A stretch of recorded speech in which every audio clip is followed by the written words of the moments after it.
Hello everyone. Our today's speaker is Dr. Aleksey Kureev from Institute for Information Transmission Problems. Yes. And his talk is Non-Orthogonal Multiple Access, Fundamentals and Application of Wi-Fi. Thank you, Maria. Hello everyone. It's a pleasure for me to stay here in St. Petersburg in new MIT because I received my PhD degree in old MIT. So here today I'm happy to present you a part of my PhD thesis and a couple of research that was made by my team in IITP, Russian Academy of Sciences. So let's start from Wi-Fi.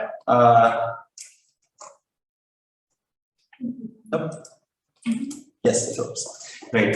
So, as you know, Wi-Fi is one of the most popular technology for commercial usage for wireless transmission in the world. And according to forecasts, there might be more than 13 billion Wi-Fi devices with support Wi-Fi 6, so the modern standard, which was developed in 2019. And according to the same forecast, there might be 628 million Wi-Fi access points by 2023. And the increasing demands and increasing requirements for Wi-Fi networks arises in new issues and new challenges for research community and for engineers. And it's important, it's extremely important to develop new technologies to increase the spectral efficiency of Wi-Fi. And there are three solutions which are the most effective to solve this task. And the first one is to use multiple antennas. The more antenna you have, the more data streams you can transmit to the single device or to multiple devices. And MIMO is one of the most popular, and this technology is popular not only in Wi-Fi but in 5G. There is a concept which is called massive MIMO for millimeter wave communications. And the second topic is development of new modulation schemes. So if the channel conditions are quite good between transmitter and receiver, you can use more complex modulation to transmit more data at the same time. And the third, but the least but not the last, is the development of new channel access methods to transmit data using Wi-Fi. And the issue that's the most important issue for the development of new channel access methods is that it's important to develop a backwards compatible channel access method, because you can transmit new waveforms, but devices which are already exist on the market cannot use it. So that's why you need to transmit data in a new way. But devices which already exist might work. So, and the third part is the topic of our lecture today. And the solution, one of the solutions is to use non-orthogonal multiple access, which is called also NOMA. And next will be NOMA. I will call it like NOMA. Non-orthogonal multiple access in downlink communications, which means that you transmit data from the access point to multiple devices, is the technology that allows to transmit data in the same radio frequency resources and in the same time, using the power split between multiple devices. For example, here we have a scenario where one access point with one antenna transmit data to two devices using the power split. So if device locates near to the access point or have a very good channel condition, you can the access point can use not so many energy, and the amount of energy will be lower than the amount of energy which used for transmission for the devices which are far. And here, using this example, we can show that if we use NOMA with two devices, the far device, which we call station in Wi-Fi terminology, can decode its own signal by the simple way, but consider the lowest part, which is used for transmission for the nearest device, as noise. And if we consider the signal reception for the near station, it uses the following procedure, which is called successive interference cancellation. So at first, it receives the whole data, which is used for transmission for all data, for all stations. And then it at first decodes the message for the far station, which is yellow here, and then subtract this message from the received one, the whole, and then we can receive data to the second message. So this process is called successive interference cancellation. And here there is a notation. Now we will consider only two NOMA for two stations for simplicity, and data for the far station we will call primary frame, and data for the near station we will call secondary frame.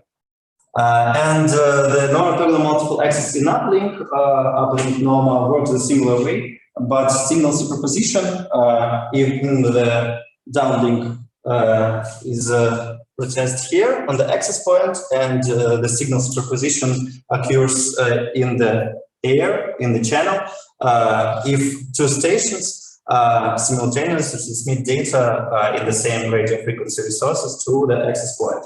And the process is the same.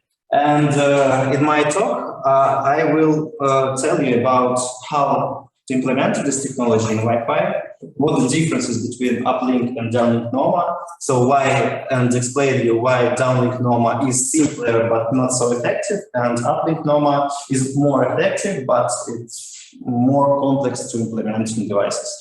So let's start. There is the short, brief plan of my talk, and after each part of this talk, you can ask some questions just to recap all that you understand. So at first, I will tell you about modulation in wireless systems, because actually I don't know what's the background of my audience, and does anybody knows what is IQ decomposition? Who knows what is it? Okay, 2, 3. Okay, so it's very good that I prepared this part. So let's start. If we consider sine wave, which we want to transmit in the channel, in the wireless channel, we can transmit this sine wave using some initial phase and with some amplitude. And using this changing the initial phase and the amplitude, we can create a digital signal. So we can transmit some bunch of sine waves using one amplitude phase, and then we can change it, and so on and so forth. And using this simple equation, we can just write the part which corresponds to the sine wave, cosine and sine, and these two parts which will correspond to the phase and the amplitude of the signal which we want to transmit. And here we can just put these variables on the complex plane. And for example, how to create a digital signal using this concept? Quite simple. For example, we want to transmit 2 bits of information.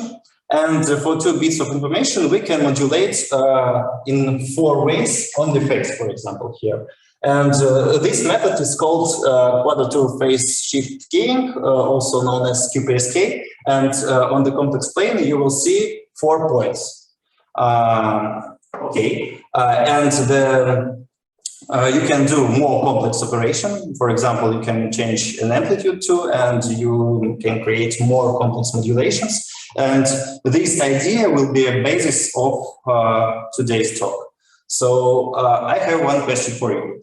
For example, we have this QPSK constellation. It's these points on the IQ plane is called signal constellation.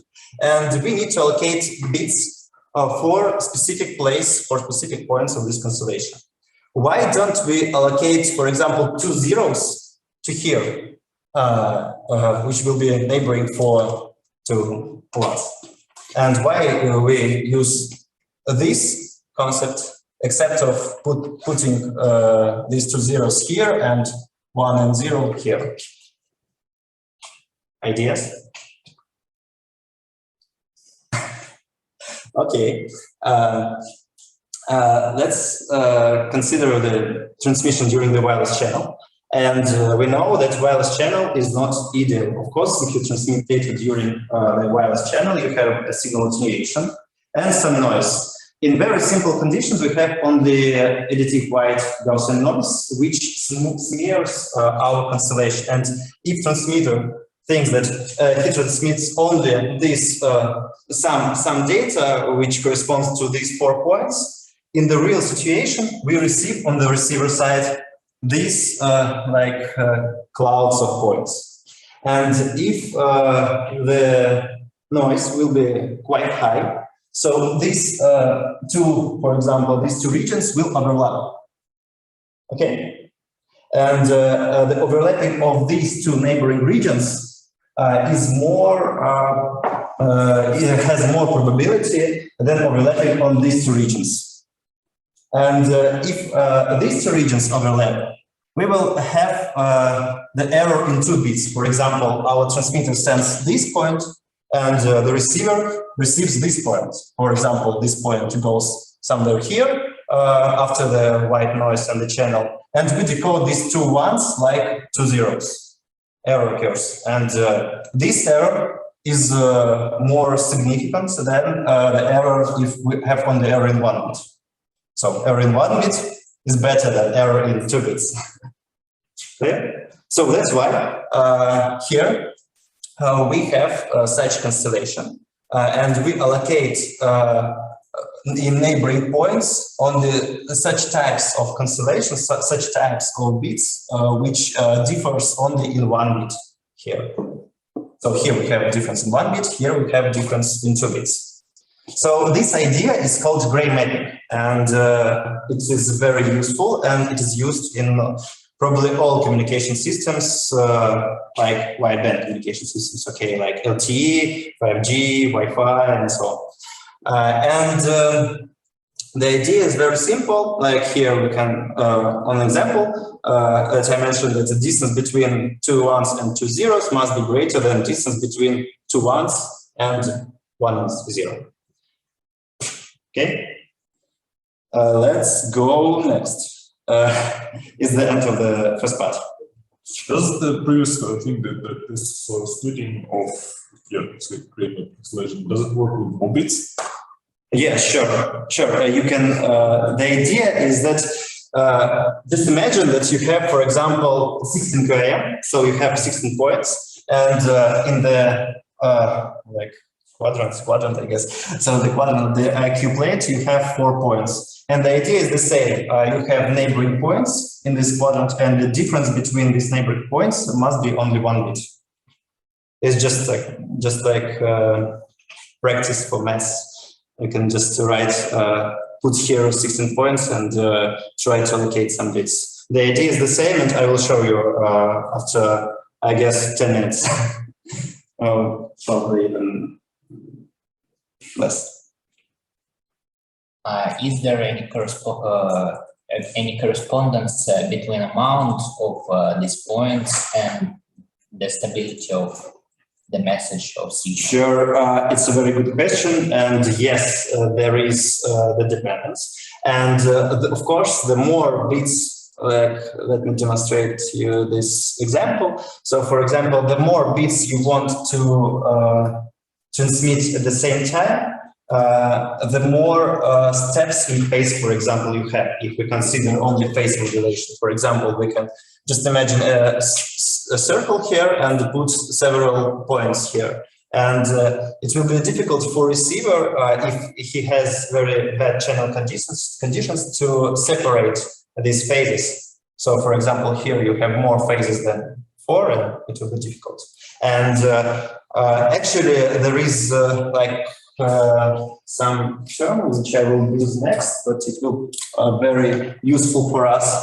It's called MCS, which means modulation and coding scheme. And modulation corresponds to this modulation. So you have QPSK, for example, or BPSK on the 2 points, or 16 QAM, you can put 16 points here. And you have the error correction code, which is responsible for errors if some of them occurs. For example, if we have 1 or 2 errors, it will be okay because all data has some encoding and decoding, and there is some redundancy in data transmission.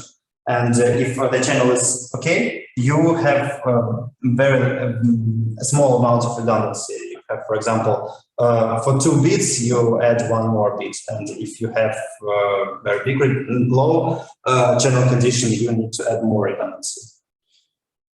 Okay. So let me continue, okay?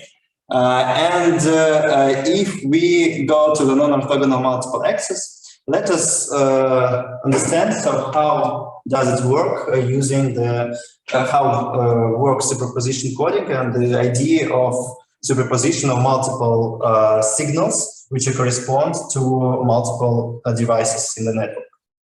For example, here we have the same QPSK signal, which corresponds to the far station, and it's for primary frame.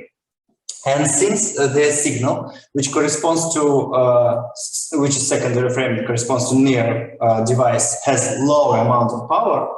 So here it just means that we add to the this constellation point the smaller one, and that's why we can create more complex constellation. Which you know, like fractal structure, so we can add more and more constellation points, and the amount of the size of the next step will be smaller and smaller. But two steps is okay. NOMA for 2 devices is okay for us.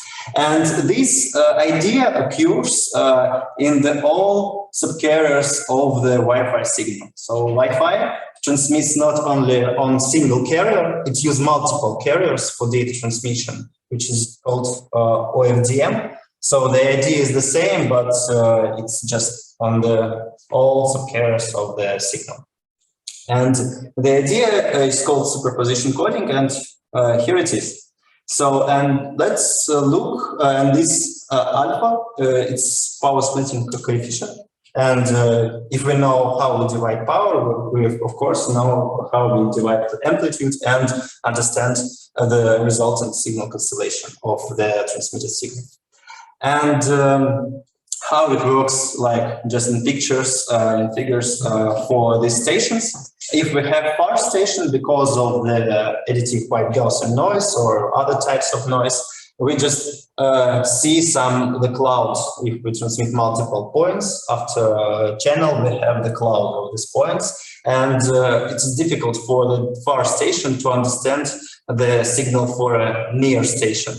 But okay, it's noise for it, and anyway, it can correspond. It can detect its own signal, this yellow point, and understand that these bits are for this station.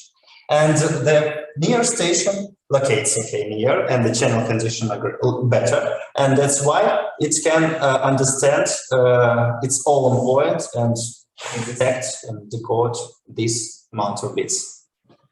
If we look at this concept using just concept of bit allocation, so we have this constellation, and and we use this concept just to understand how these bits for this complex constellation corresponds to separate signals. We can see the following figure.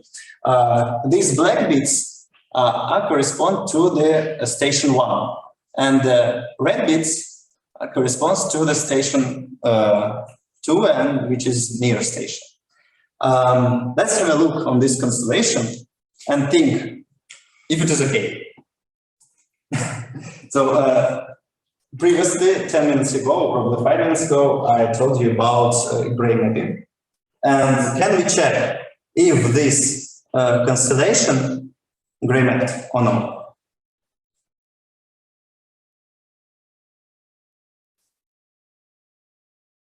Not really.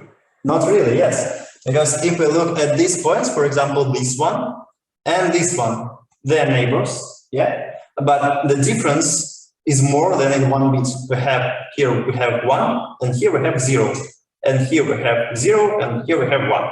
So that's the problem. And if we just sum these signals in a simple way, we will receive not so resistant to noise signal, and that's why we need to use some more concepts. And we developed a very simple idea, and we will use symmetric superposition coding.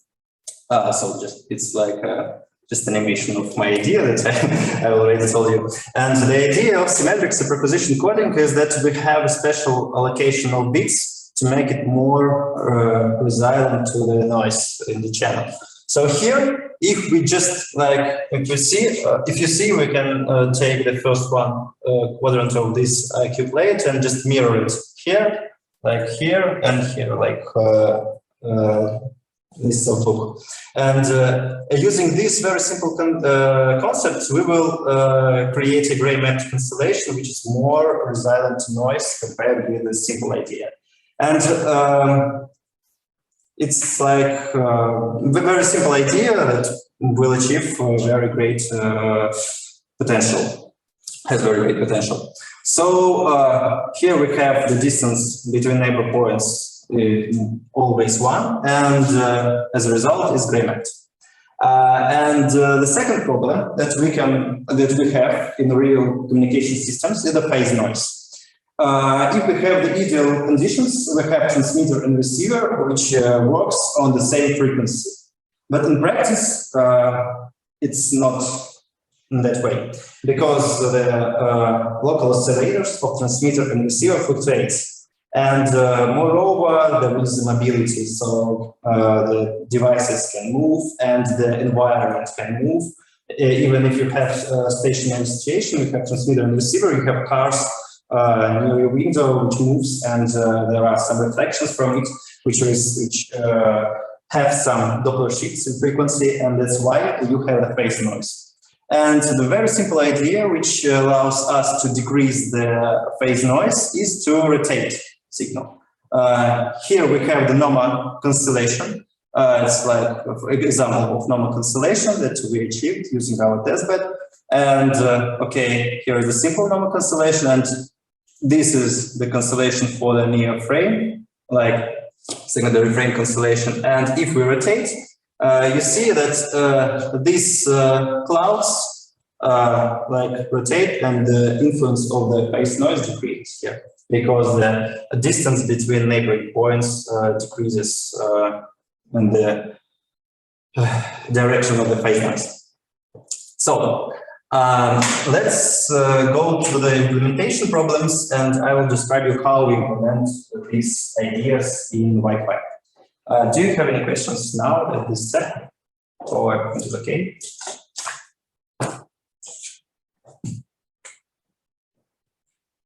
Okay, let's continue. So to implement our ideas, we use software-defined radios provided by National Instruments. It's called USRP 2944R, and there's multiple models. The difference between them is like frequencies that they support radio modules and so on, but we will use them. And there are FPGA inside, which allows us to do a complex process of on the receiver and transmitter side and file level using FPGAs, and like Fourier transform, like coding and encoding, modulation and demodulation. So we will use FPGA for this. And we use these devices because it's quite powerful, and moreover, they have like a simple 802.11 application framework, which corresponds to which describes Wi-Fi standards. So using these devices, we can just use it in plug-and-play mode and transmit Wi-Fi frames to like a legacy device like your laptop and smartphone. But we modify this, these devices and implement NOMA here. And here just photo, like scheme of our transmission. So we test this using 2 USRPs and 1 legacy device, which works like a far station, which is like legacy device. And here is a photo of our test bed. We just located like in a very small room because we need to capture them all. But if you want to, you can like watch video and just see how it works. So we have a YouTube channel here. If we want to understand how it works and how we implement this, we need to go through like processing, so understand how the data is processed used in like everybody receivers, but especially Wi-Fi. At first, we receive a signal in time domain, and here we receive the signal in time domain, and using the Fourier transform, we convert this signal to the frequency domain and just understand and detect this signal constellation, which I told you recently. And after that, we need to allocate bits of this signal constellation, and that's why we have decoder. And the decoder gets this points from signal constellation and converts it to some bits. And here we have some error correction code that corrects some errors. For example, if we have here like not 1 but 0, the error correction code can correct it and change from 0 to 1 again. And after that, we can translate bits into bytes and understand that the frame is correct and it corresponds to this device, and then process it on the upper layers of the network model. And if we want to implement NOMA receiver, it's quite more complex because we need to like duplicate multiple branches of this transmission of this receiver. And for example, we need to duplicate these 2 parts. We need to demodulate and convert from bits to bytes 2 times. And the idea is that we at first we demodulate and decode the data which corresponds to the far station, which has more energy, and then we reconstruct it and subtract from the whole signal that we received, and we repeat this procedure after some rescaling. As you see, this is quite complex, and the latency is quite high, and it's a problem because if we want to develop receivers for like LTE or Wi-Fi, we need to meet the requirements for Mach level. For example, we need to decode the signal in strict time. And moreover, we need to have a buffer which stores all the data that we receive in IQ domain, so it's complex variables with fixed point, and it may be quite difficult. So that's why we developed new modification, which we called parallel constellation demapping. And the idea is quite simple. We just using the idea that the signal is use matrix for position coding on the transmitter side, we can just immediately decode the signal for the far station and signal for a near station and do it in parallel. So that's all. And I can just explain the idea of parallel constellation mapping here. We can just decode this point and understand that it's like not the single point for one device, but a point for 2 devices, and we understand that it has 2 bits, for example, for the far station and 2 bits for near station. So we can do it in parallel. And here is example for QPSK by QPSK modulation and CAM16 by CAM16 modulation. So, and here you can see that, okay, it works at first, but also you can see this smoothing here, and it's a problem. So it's a phase noise, which we know how to solve, which we know how to work with it. Okay, I think it will be quite difficult to explain this plot, but let me try. The idea is that actually one of the main benefits of our prototype is to test the idea that this complex constellation works in a different way, like simple additive white Gaussian noise. For example, here, what is it? We have a frame reception ratio, which measures from 0 to 1, and if we have FRR equals to 1, all frames that we transmit from the transmitter to receiver we receive successfully. And here we have signal to interference plus noise ratio. So we have our data, and except of our data, we have noise and some interference. So which destroys and makes our life more difficult from the receiver side. And if we see this curve, the main idea that I need to say here that if we have this curve corresponds to the legacy frame that is transmitted to the BPSK modulation, which 2 points on the signal constellation. And this BPSK, this curve, which corresponds to BPSK, has only additive white Gaussian noise, and if the curve is flatter than this curve, then it is better from the signal, from the robustness perspective. So the signal is more robust to noise. And if we look at the other points which corresponds to MCS0, like BPSK, for example, this one, yeah, that's all.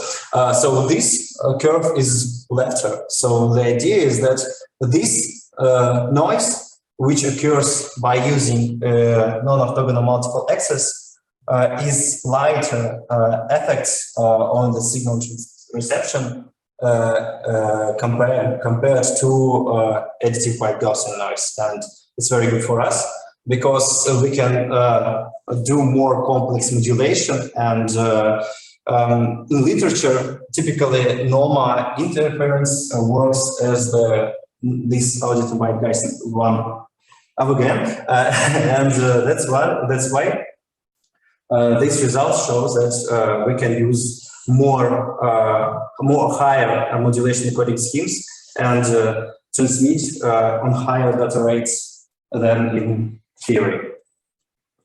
So, another feature is we can see the increase in redundancy using the rotation. For example, here we have this green curve, and this using BPSK by QPSK modulation. And if we rotate, so of course we can increase the redundancy and the robustness and by 3.5 decibel. So that's a very good result for us too. And the second idea that I want to tell you about Downlink NOMA is that we need not only to test some combination of these constellations, we need to develop the protocol of data transmission using NOMA. And we need to develop such protocol that will be backward compatible. So all devices in the network will receive this data. And here we just here I describe you how the frame Wi-Fi frame, the structural Wi-Fi frame. So it's like slotted in symbols, and the first two symbols are used for frame detection and synchronization. The second two symbols are work for channel estimation and to understand how the channel is good or bad, so how we can decode the frame next. And the next one I need to understand the frame parameters and the symbols for data and so on. And we just change the structure of this frame to make it backward compatible and compare the NOMA frame transmission with the legacy time division multiple access scheme. So the name is quite difficult, but the idea is quite simple. We just divide by time transmissions that correspond to multiple users. Here, for example, we have 2 stations, and we can transmit using different policies. For example, here round robin, like to one station, to second station, and so on. And here we can see, like, just in this simple demonstration, that we can decrease the time that we need to transmit the data to using NOMA, and that's why we can receive some gain in throughput in the channel capacity. And we conduct some experiments in our university. For example, here we locate the access points in the hall, and in 2 offices we locate the stations. And we compare different transmission policies, like simple TDMA, when we transmit just using round-robin policy, or we transmit using the proportional pair policy. The idea of that we need to increase the geometric mean throughput of multiple stations. And we compare TDMA and TDMA plus NOMA.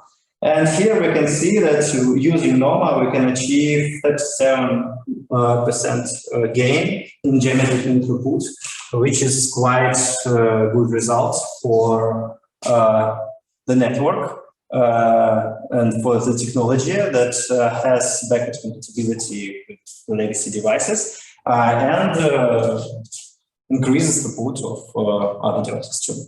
So that's, I guess, all for the downlink. And the next step, it goes out from this speech, but we can combine these technologies like NOMA and MIME, which is popular in modern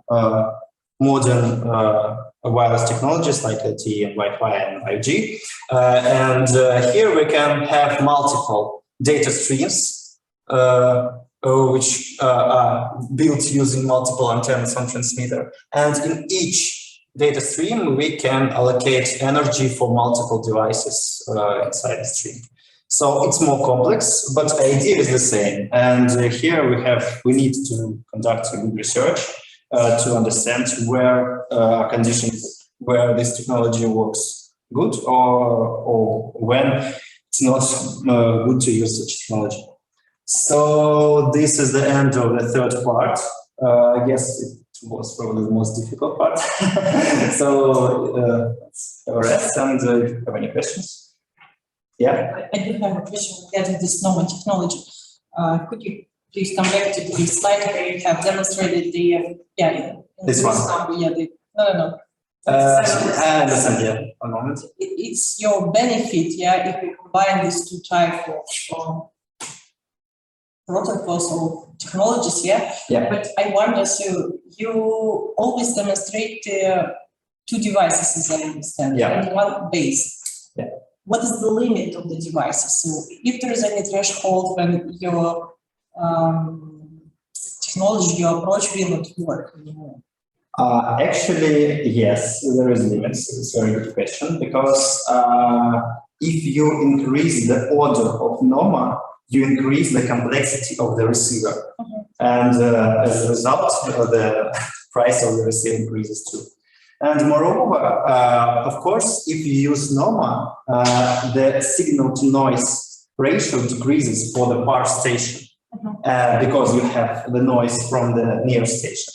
And that's why you need to use more robust modulation conic scheme. For example, you can transmit 1 kilobyte only in single stream, and it will be fast. But if you use NOMA, you can decrease modulation conic scheme, the length of the frame will be higher. And of course, you will transmit longer, but you can transmit in parallel by 2 stations. And that's why there is a limit. And the simulation study demonstrates that a NOMA order of 2 and 3 is the limit, because if you increase again the NOMA order, so it will be difficult from that.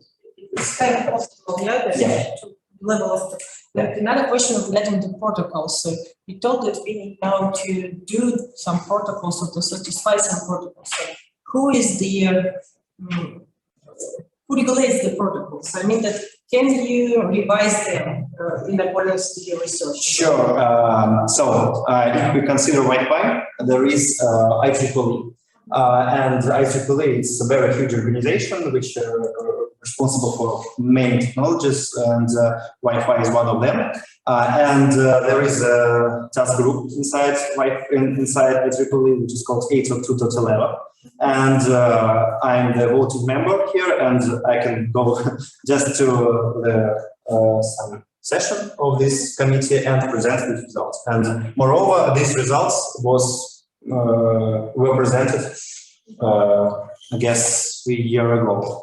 Yeah, I mean that those protocols, they're the same for all the countries, or from country to country you can just slightly change the protocols. They're the same for the all countries, yeah. So if you have a device which has like Wi-Fi certified mark, so it will be the same for all countries, and the difference probably can be in frequencies that you use. For example, in Russia, not all frequencies in 5 gigahertz band are available, but for example, in America, the spectrum is wider. Okay, so yeah. Can you repeat part about your idea with your modulation and coding? You talk about something you make coding coder as a slide with a coder and let's go here, I guess. No, this one. No. Yes, this is. Yeah. Can you repeat? I don't understand what you mean. So the idea that we decode these signals in parallel. For example, let me show. For example, here, I guess we have like 16 points, and these 16 points corresponds for QPSK by QPSK modulation. And if we just in simple way, we decode this signal as follows.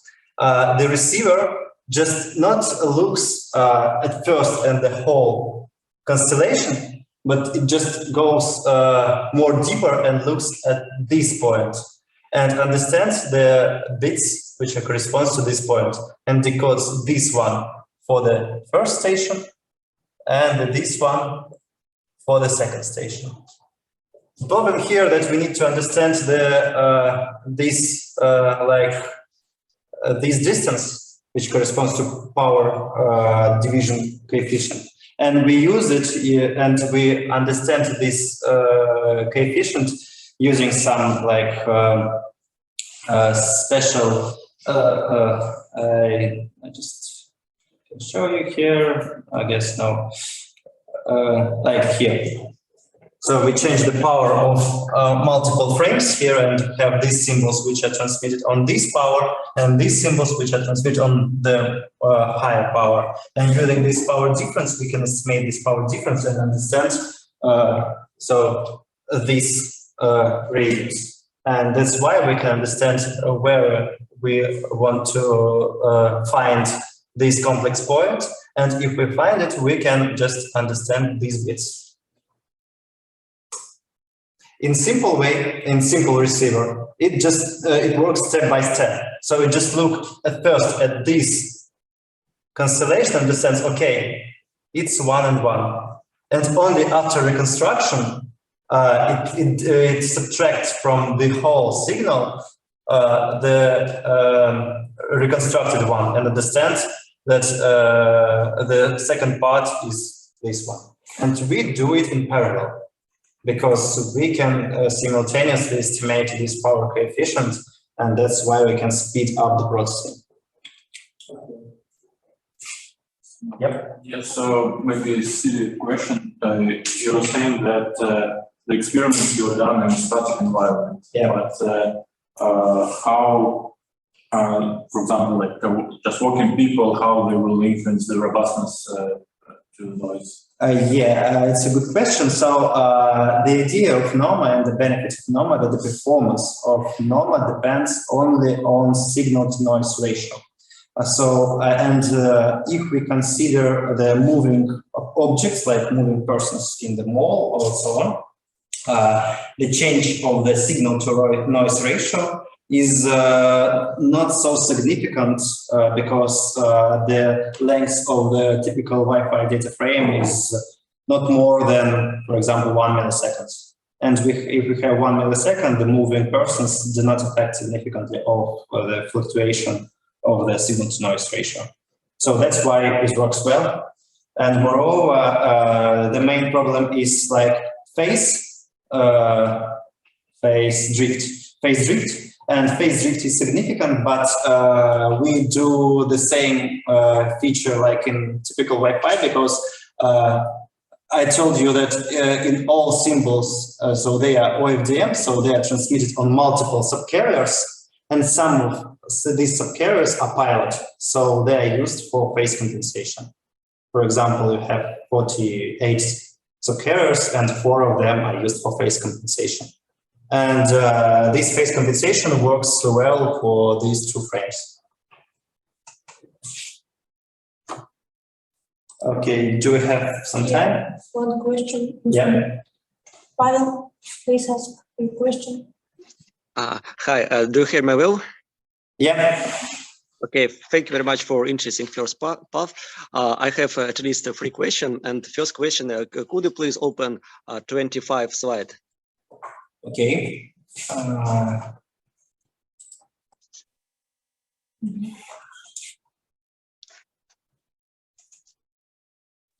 This one? Yes, this one. Okay, thank you. And unfortunately, I didn't get the main idea. And we know that the Wi-Fi technology based on some software protocol, for example, i3 800.02.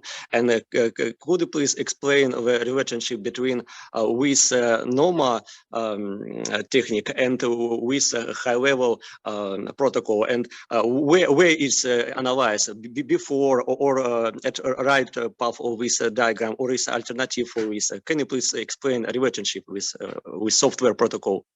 Okay, so am I right that you asked about the compatibility of this? high-level protocol, where is realized?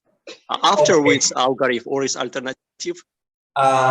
It's okay. 802.11 protocol, which describes Wi-Fi technology. It describes the way of communication of devices, and it describes some necessary steps for data transmission and data reception. For example, this protocol describes which modulations can be used for data transmission, or which code constructions for error correction can be used. And here we changed the receiver scheme. And receiver, so you can receive the signal as you want, but you need just to understand the bits. And the idea of our implementation is that it works together with Wi-Fi technology and with Wi-Fi standard. And Wi-Fi standard describes the methods of data transmission, so the generation of data frames, generation of some management frames, generation of describes some specific waveforms, and we work. The NOMA works in parallel of the standard, and it works in such a way that devices that are already exist on the market, they work with these NOMA frames, this data, like a simple legacy frame, which is described by standard. But new devices, they work with this frame like more complex frame and understand the deep features which contains in this NOMA frame. Okay, thank you. And the second question, you discuss about phase unstable, and we know in Wi-Fi use a different band, for example, around 1 gigahertz or higher. And can you please explain in which band this problem is more pronounced? In high frequency or low frequency band Wi-Fi, where are unstable, where the problem with you discuss more pronounced? So the problem of phase noise is critical for high frequencies. We have Wi-Fi which works in millimeter band in 60 gigahertz, and the phase noise is crucial for this band. But moreover, for 2.4 and 5 gigahertz, this problem already occurs, but for lower signal to noise ratios. So, for example, here, we will receive some problems on the corner of this IQ plate. And of course, so the problem is higher if the frequency is higher. Okay, thank you. And last question, could you explain in a few words about software engineering?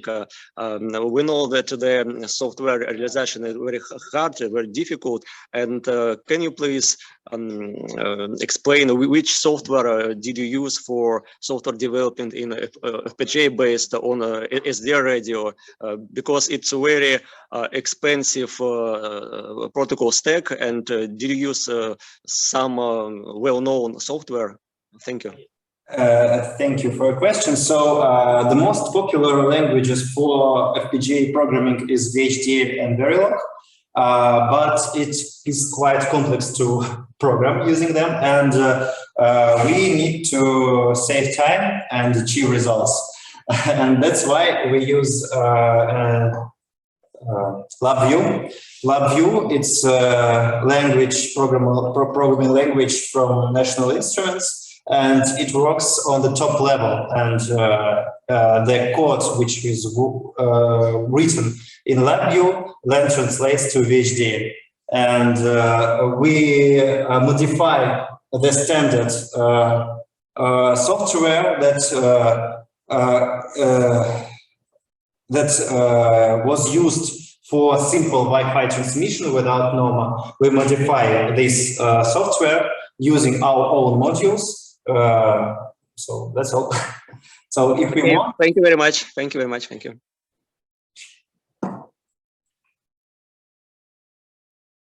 Okay, so the last part will be about the Uplink NOMA, and I will only tell you about the differences between Uplink NOMA and Downlink NOMA. From the data transmission perspective, you will understand how difficult but interesting.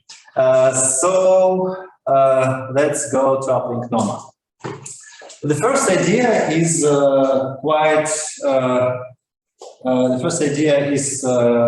quite simple, but the problem arises. So, for example, here we have two data frames which are transmitted using Uplink NOMA. So they are somehow transmitted, they are somehow synchronized. That's another topic of discussion, how they are synchronized. But the problem here that we have two fields that are correspondable for that corresponds for channel estimation. For example, if we need to receive data, for example, like in simple in simple transmission scheme, we need to solve the following equation: x plus noise. Here, h is the channel which modify our signal, and x is the transmitted signal. If we want to transmit some data, and if we understand that the channel is quite stable during the data transmission, we can at first transmit some specific training symbols that receiver is already know, and then we can see this equation, and we can estimate h like here. So except noise, of course. So because noise we cannot understand what is it.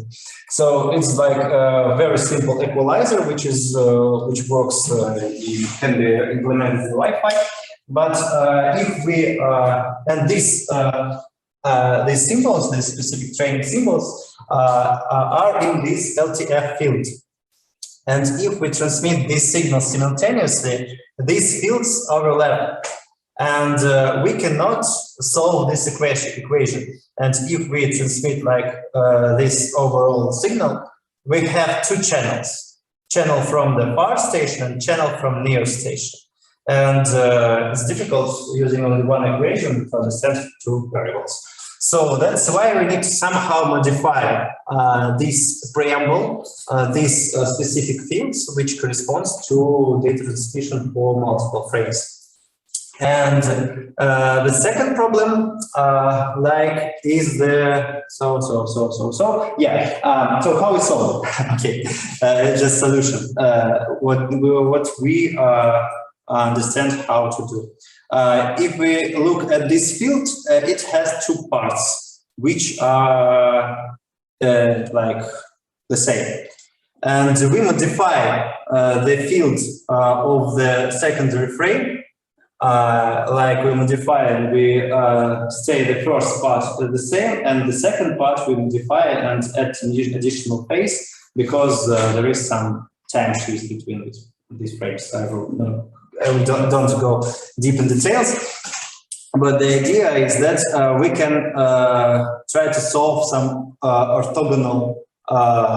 We can orthogonally, so we can solve it separately. Okay, and except one equation, we can have two equations which corresponds to channel from the far station and channel from the near station.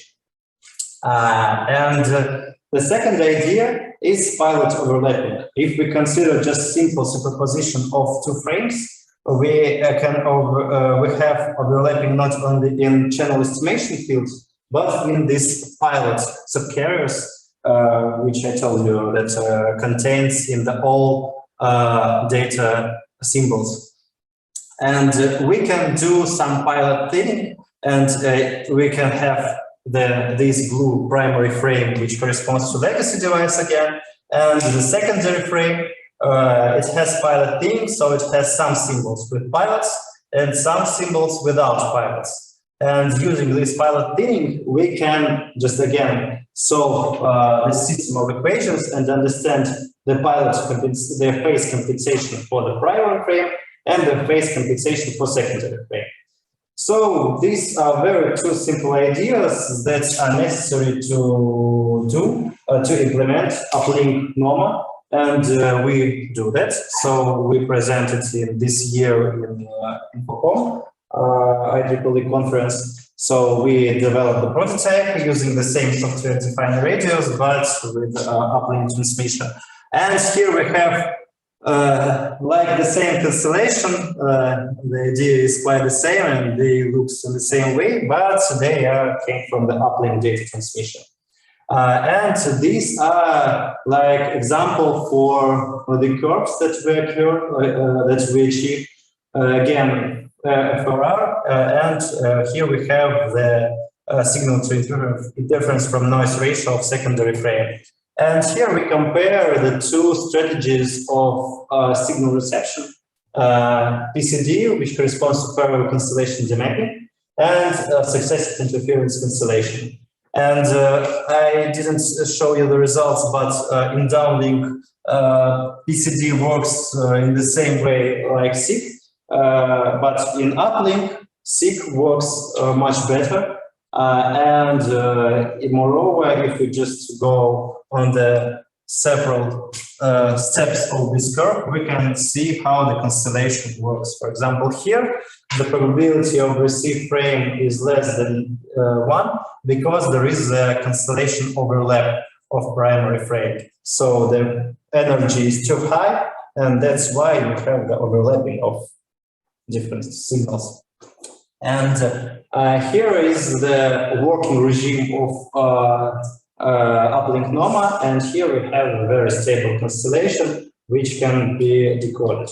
And here we have the situation which we see in Downlink NOMA when I told you about the phase noise, and here when the power when the far station is too far, the energy of far station is too low on the access point, and that's why the cancellation that corresponds to the far station is too low, and that's why the phase noise is too high, and which leads to the this performance degradation. And the problem here that we cannot do any cancellation notation here because the legacy device, which allocates far, it cannot understand which will be the phase on the receiver side. So that's a scientific problem that we need to solve now. And as I know, there are no any solution here, and we try to do something to solve it and to increase the performance of the uplink NOMA in this region. And moreover, we need to increase the performance here, but this is caused just by specific power division. So just to sum up, I want to note some facts about uplink and downlink NOMA. So, for example, first, NOMA is I hope and I believe that it's a opportunistic technology for Wi-Fi and for future wireless networks. For example, uplink NOMA already works in 5G.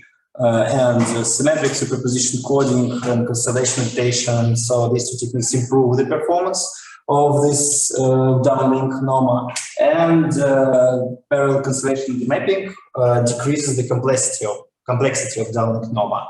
And as for uplink NOMA, it is important to separate the channels which corresponds to far and near station, and it's important to separate the phase and to compensate phase in a separate way for these two stations. And moreover, if parallel cancellation mapping decreases the complexity of downlink NOMA, for uplink NOMA, the performance of this technology is lower, and we need to use classic successive interference cancellation. And I guess that's all. Thank you for listening. If you have any questions for the fourth part and for the whole speech, I'm ready to answer. Let's face first and then ask questions. Okay. If there are any other questions, we get the last part of the talk. Maybe not exactly the last part, maybe the whole talk. So, yeah, you're talking about some kind of coding methods to avoid like errors in general. So, but if there are still errors, you can use some kind of error correction algorithms. Yeah. So, and the question is, what kind of like amount of errors you can have in order to safely implement this error correction codes? So it's a quite complex question. So here I will demonstrate you only frame receive ratio, which corresponds to the amount of frames that we can receive successfully. But if we want to analyze the errors inside the frame, we need to look to other characteristics like bit error ratio. And bit error ratio is better to analyze this amount of bits. And I can tell you only just like orders. For example, if we consider Wi-Fi networks, it's okay if you have like 10% bits, error bits. If we consider optical communications, this amount is like 10 power minus 12 and so on. So in wireless communications, these errors are extremely high, and that's why we need to implement some error correction codes. Other questions? Probably questions in Zoom? No.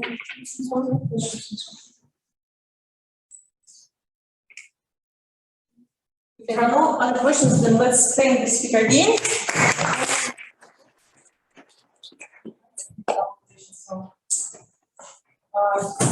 That's it for the seminar today. We don't have a 5-minute talk, right? Don't you know? I don't know. Thank you very much for the coming. Yeah, and the seminar is closed. Thank you so much. Thank you.